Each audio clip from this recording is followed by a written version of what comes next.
Incompatibilidade alimentar. Você já ouviu falar sobre incompatibilidade alimentar?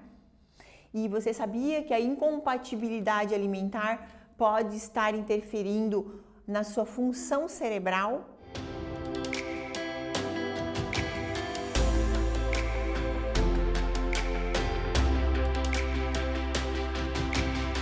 Neste vídeo nós vamos estar falando tudo sobre incompatibilidade alimentar. O meu nome é Fabiane Silvério e eu sou nutricionista. E se você ainda não é inscrito no meu canal, faz aqui tua inscrição, deixa seu like, ativa no sininho, porque a gente vai estar falando sempre sobre saúde, sobre melhor condição de vida, estilo de vida, enfim.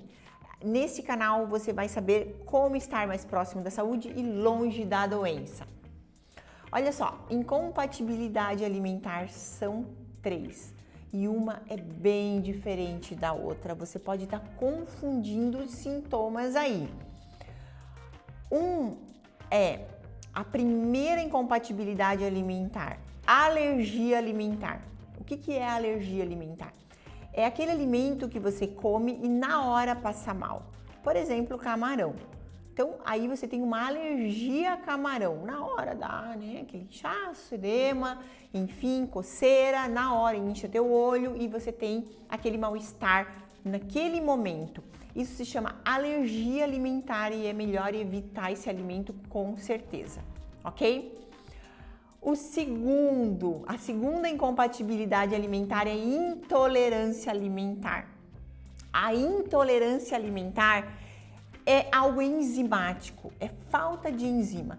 E um exemplo bem clássico é a lactose, tá? Então o açúcar do leite chama-se lactose. Então a pessoa, quando não tem a lactase, a enzima que digere a lactose, essa disfunção enzimática, ela vai ter a intolerância à lactose. Então as intolerâncias são enzimáticas, tá? O importante também eu falar para vocês que a partir dos 9 anos nós não temos mais essa enzima, muito pouco. Então uns toleram mais o leite, outros toleram menos, tá?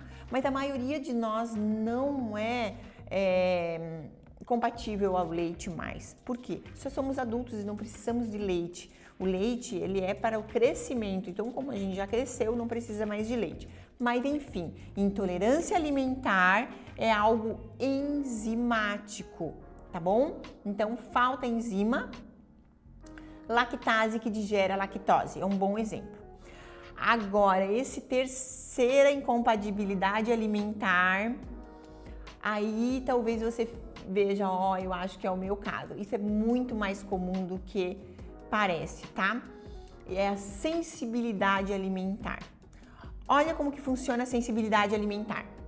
Você come uma macarronada quarta-feira e vai ter enxaqueca na segunda-feira da outra semana. Olha, na quarta-feira e vai ter enxaqueca no domingo. Então eu comi macarronada quarta-feira e vou ter enxaqueca no domingo. É difícil de sincronizar esses sintomas com o que você comeu. Mas olha como faz sentido. A feijoada de sábado, o teu mal-estar vai acontecer na terça-feira. Por quê? Porque a sensibilidade alimentar ela é tardia. A sensibilidade alimentar, o que vai ser alterado vai ser o teu exame IgE. Então é tardia mesmo. Geralmente o que causa a sensibilidade alimentar são grãos. Hoje em dia, uma grande gama das pessoas não está conseguindo digerir grãos. Por quê? Porque os grãos, eles são geneticamente modificados, são transgênicos. E o que é isso, Fábio? Geneticamente modificado e transgênico? Eles são estéreis. Os grãos são estéreis, então você não consegue plantar mais o milho, aquele que você comprou, você não consegue deixar ele sequinho, como a nossa avó fazia, e depois plantar. Ele é estéril, você precisa comprar, né, e para produzir esse milho. Então, hoje em dia, o milho é estéril. O arroz, o feijão, o grão de... Então, os grãos em geral são geneticamente modificados, tem muita lectina inflamatória. Isso, o que são as lectinas inflamatórias?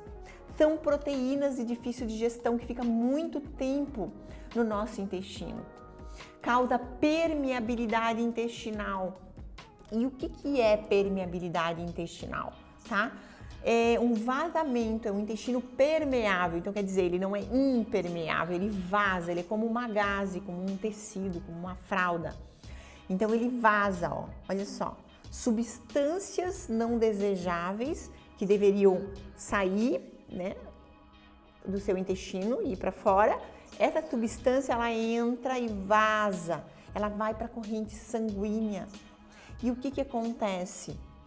Um processo chamado mimetismo molecular. O que é o mimetismo molecular? Mimetismo molecular é o seguinte: essa proteína de difícil digestão vazou e entrou na sua corrente sanguínea. Aqui na corrente sanguínea, essa proteína causa uma mensagem, alguma informação para o sistema imunológico chamado AABC, com esse código, AABC. E por coincidência, você tem esse código, você tem essa mesma proteína na tireoide, ABC. Você começa com tireoidite de Hashimoto, a doença de Hashimoto. Ou no cerebelo, você começa com tremor essencial. Por que o glúten, né? O glúten é uma lectina inflamatória vindo de um grão, que é o trigo.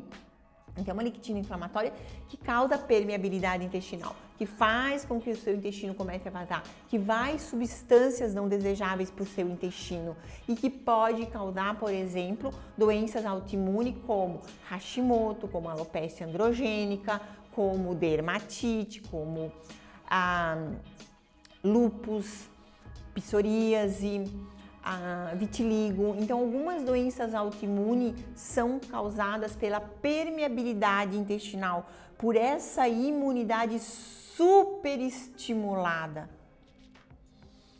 Aí você começa a entender que o feijão de sábado te deu enxaqueca na terça, tá? Ficou muito tempo no seu intestino e você começa com enxaqueca. Enxaqueca é uma doença autoimune, já está muito bem estabelecido isso nos guidelines, que enxaqueca é uma doença autoimune e precisa ser tratado no intestino. Precisa ser tratado de dentro para fora e não só um medicamento para cessar a enxaqueca. A enxaqueca é um exemplo, mas todos os nossos sintomas eles devem ser tratados de dentro para fora. E saiba que o intestino é a porta de entrada para todas as doenças, mas também a porta de saída de todas as doenças. A cura está no intestino. É o intestino que vai te mostrar o quanto você é saudável, o quanto você está próximo da saúde e longe da doença. É o seu intestino. Então é nele que pode ser que esteja nele a cura para a sua enxaqueca, a cura para a sua alopécia, a cura para a sua dermatite. É nele, é o que você está comendo, que não está sendo digerido adequadamente aqui no estômago. E nesse vídeo a gente vai estar falando sobre estômago, sobre hipocloridria, tá? Nesse vídeo eu vou estar falando sobre hipocloridria. Isso não foi bem metabolizado, vai para o intestino, que é um meio alcalino, não é tão ácido quanto o estômago. Aí é um abraço para começar a aparecer um monte de coisa. Coceira, espinha, queda de cabelo, irritabilidade, nervosismo. Esse intestino que não metabolizou o alimento adequadamente. E isso se chama sensibilidade alimentar e é bom identificar o alimento que está te causando isso. No meu consultório eu trato muito a modulação intestinal. A partir do momento que você modula o intestino, você vê muita diferença. Não é nada que você vai colocar para dentro, não, que vai resolver. E sim o que você não coloca para dentro, sim o que você não come, resolve muito mais o seu intestino. Tá bom? E se você quiser saber mais sobre modulação intestinal, sobre incompatibilidade alimentar, entra no meu site fabianesilverio.com, tá aqui embaixo, ó, fabianesilverio.com, e lá você vai ter vídeos e mais informações, artigos sobre esse assunto, tá bom? Muito obrigada e até o próximo vídeo.